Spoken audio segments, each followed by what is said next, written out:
Unë propozoj që rroga deputetëve të ullet, gjithë publikisht e them, por kjo ule të jetë proporcionalisht e drejt me rritjen e rrogës minimale. Me këtë mënyrë e krijojmë balansin social për shtetin ku ne jetojmë.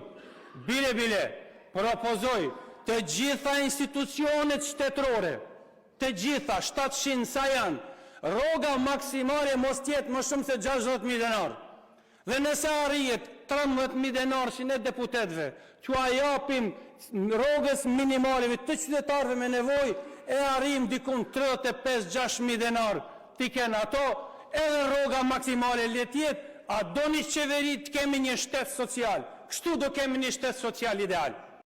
Është pak ulja 13.000 denar, por për qytetaren me 24.600 denar, është shpëtim jetik rritja për 13.000 denar.